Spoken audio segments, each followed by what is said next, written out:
As promised, we are talking trades on today's Cowboys Report. Dallas is sitting at 3-1, a unique way to get to 500. They are still alive in the NFC, and they have a defense that pretty clearly could still use both. Even though it was better in Week 7, 22 points, 2 is the fault of the offense. That's still like average-ish. Do you want the Cowboys to go make a trade and try to make a bit of a run in a pretty open NFC? 1 for yes, 0 for no. Let me know in the comments section of today's show. I am very much open to making a trade, both in real life and in fantasy, and my username on some platforms is DM Trades. But it has to be the right trade. If you're making a move in your Dallas, it needs to make sense short-term and long-term. I am not interested in making a trade for the sake of making a trade. Asset-wise, draft picks are what you will most likely be shopping. You got 2 first-round picks, a second-round pick, a fourth, a couple of 5s. Of note, both of those fifth-round comp picks are projected. Those are not yet set in stone, so there does become the possibility of something changing on that front, and the Cowboys don't get a fifth-round comp pick, or they get an extra 7th-round comp pick. For now, again, the 7ths are all kind of asterisks here.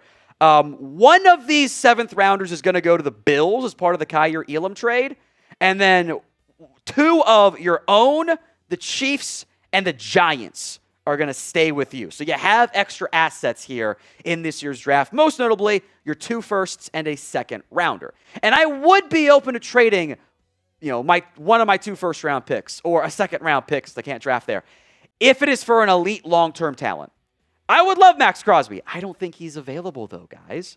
And I don't know if there are those true elite long-term talents. Those guys don't normally get traded. Maybe it's once a year, and you were kind of the one who traded away that talent already. And I'll gladly trade my day 3 picks for help, but am I getting enough help on that front? I don't need to trade for a edge rusher. I need to get a good edge rusher. So those are the questions that I face right now. I think that's also why you had Jerry Jones saying nothing is really piquing his interest yet.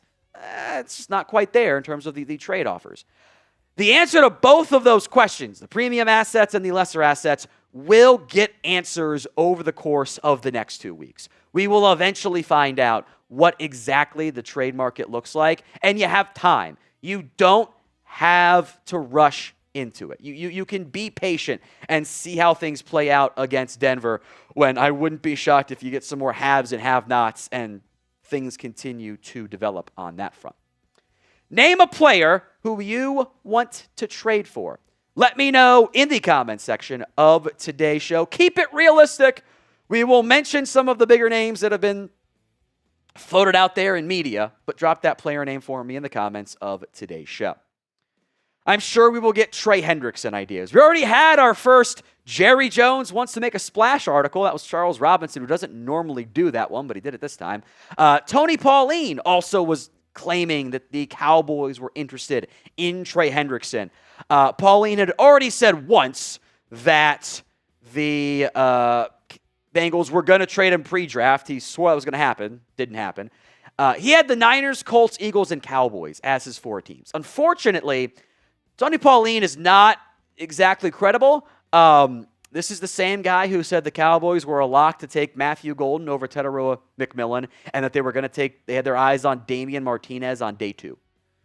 So, not really the greatest as it relates to the Cowboys. Dianna Russini, by the way, and in Rapoport, it doesn't sound likely right now.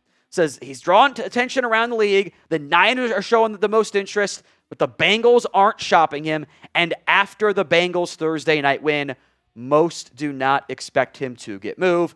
The Bengals play the Jets this week. So once they win that game, and if they lose, we'll revisit. But if they lose that game, all of a sudden they are firmly right back in the mix of the AFC North, of the AFC. And they're kind of like in the exact same bucket of the Cowboys of like, hey, we're alive, we're fighting for dear life, but we can go make that happen. Maybe we have a chance for it. What I'm saying is I don't think we should get our hopes up for Trey Hendrickson. If the Bengals had lost against Pittsburgh and the bottom had fallen out before the trade deadline, maybe. Right now, I think they're playing the keep afloat until we get Joe Burrow back in December, which they might actually be able to do. Today's show is made possible by the Tushy bidet. You got spreadsheets, we use some mock drafts for fantasy football, injury alerts, and yet we still wipe like it's the olden days before the internet was around. Tushy is the everyday luxury bidet that instantly transforms your bathroom habits and bottom health for life. 99% of people who wash with Tushy Wave feel cleaner and fresher after going to the bathroom. Every Tushy bidet easily attaches to your existing toilet without the need for additional plumbing. Installation is simple, and it takes about 10 minutes to complete, and everyone can do it. Gives you 2-in-1 benefits, reducing irritation, preventing micro tears with soothing water instead of scratchy, itchy toilet paper or damaging wet wipes. Remember, a-hole is only a dirty word if you wipe. For a limited time, you guys get 10% off your first order when you use code CHAT at checkout. That's C-H-A-T. That's 10% off your first bidet order at hellotushy.com/chat with promo code CHAT. Links in the comments section and the description of today's show. Now, I think some available edges. How about the two Dolphins players, Bradley Chubb and Jaelan Philips? I do believe there are at least a scenario in which one of those guys gets moved with how bad it has been in Miami, although they're not fired yet, which is kind of weird to me. Bradley Chubb has 4 sacks this year. His pressure rate's only 10.8%, but he's been paid already. Talk about the contract stuff here in a little bit. 2025 stats for Jaelan Philips. He only has 2 sacks, but his pressure rate is even higher. I think both those guys could come in and help you as a pass rusher. It's the contractual stuff that I think is a factor here as well. Bradley Chubb doesn't have to cost too much right now. He's very cheap for the Cowboys this year. Dolphins don't save a lot because they just paid him this offseason, which is part of their whole issue as a franchise. Cowboys would owe a pretty big chunk of change in 2026, 2027. So again, what's the cost? Because I'm not really trying to trade. I have no third. I'm not trading a 2 for Bradley Chubb. Can you get him for less than that and potentially make him a rental? Jaelan Philips has been banged up a lot over the course of his career, would also be a potential rental and a bit more expensive in this year, I should say. The prorated figure is what you owe for the remainder of the season for all these guys we're discussing. So it's like half, call it, it's not really half, but just call it for easy math. So, do you want to pay him $7-ish million over the rest of the season? You have the money. Do you want to? Do you want to go get a pass rusher? Y for yes, N for no. Let me know in the comments section of today's show. Y for yes, N for no. This name intrigues me, and both Dianna Russini and Ian Rapoport mentioned the Jets were getting trade calls on pass rusher Jermaine Johnson. Now, he has not played a lot over the last 2 seasons. Injuries have been a factor, but he kind of had that second-year breakout. 7.5 sacks in 2023 with 11 TFLs. His pressure rate hasn't been that drastically different in 25 and 24, despite being stuck on some bad football teams, especially this season. There is some team control here, too. Jets would save $2.49 million this year. Prorated figure, let's just call it $1.75 million. The Cowboys would also pick up his 5th-year option in 2026, which feels kind of cheaper at $13.4 million. This is the exact type of trade candidate that I would be calling about if I were the Cowboys. He's multiple years. He's not crazy expensive. He has the draft pedigree. He was really good back in 2023.